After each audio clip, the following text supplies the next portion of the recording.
want to speak about the platform, that's great.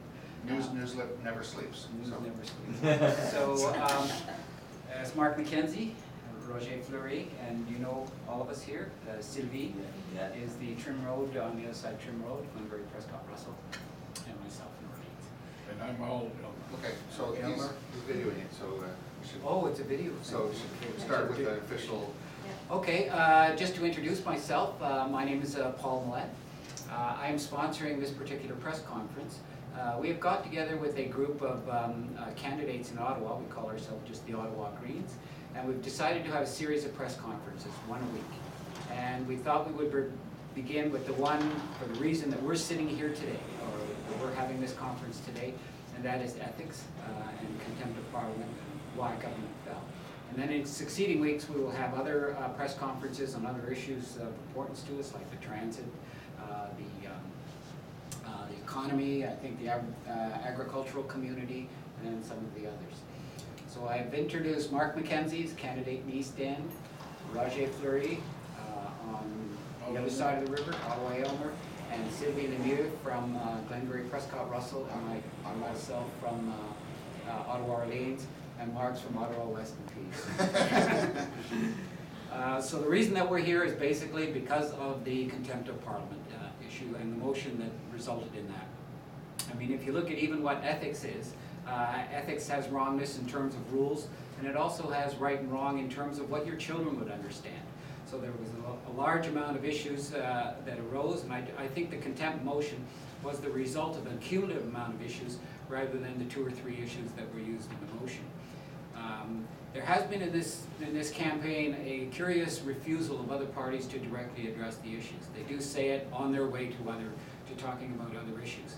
I don't know if it's an issue of avoiding some sort of guilt on this subject, or it's an issue that it's just too hard to address for them. It's just too hard to fix.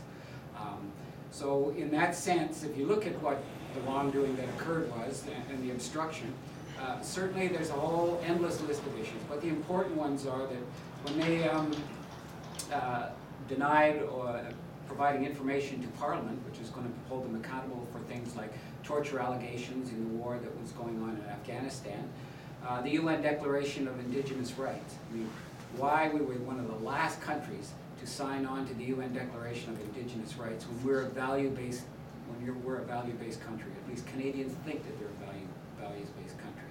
I mean, this was disgraceful and scandalous, and I think there's only one other country in the world that did not sign into that. The treatment of our public servants has been somewhat disgraceful. Linda Keane, our Veterans Ombudsman, a colonel who was fired. Colvin, the character assassination that was done on him as an ambassador here. We have stranded Canadian citizens, child soldiers, Omar Khadr, in American prisons.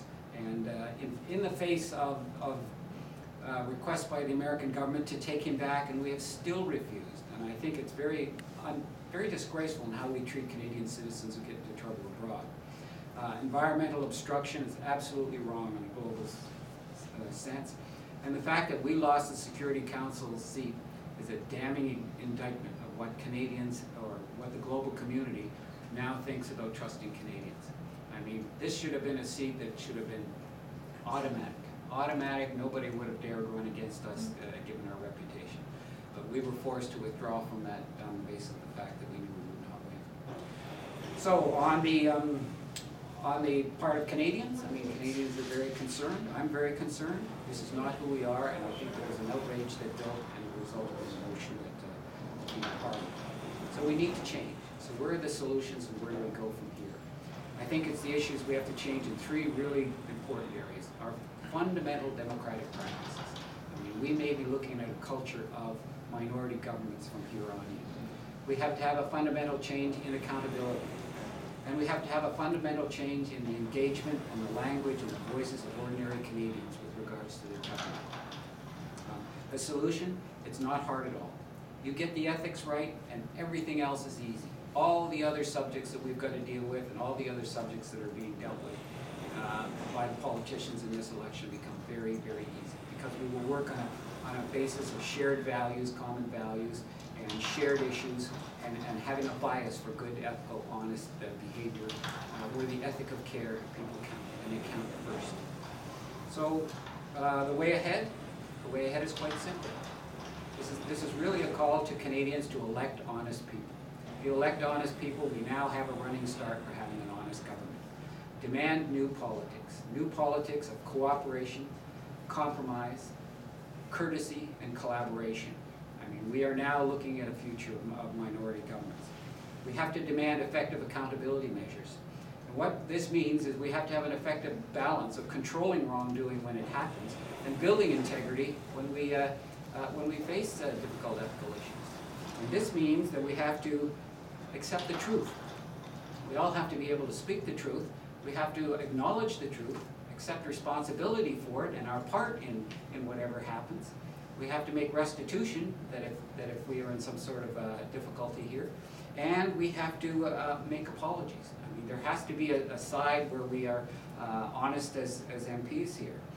And the other thing is to change the language in both Parliament and Canadians. There's a new word now in Canadian politics, and that word is ethics. And ethics is very, very simple. It's a simple matter of knowing what is right, the difference between right and wrong, and doing the right thing. And that's what Canadian elected officials have to do in the future. So I think the Green Party will be an uncompromising voice for ethics. This is something we have to work at every day. This is something we have to demand every day. This is something the media has a very, very important role in, and this is something for Canadians. So it's not free, and it doesn't come if you don't pay attention to it. So we will be an uncompromising vote. So I think above all, we want you to vote. We want you to exercise your voice, and we want you to insist on ethics. So thank you very much. I'd like to entertain any questions.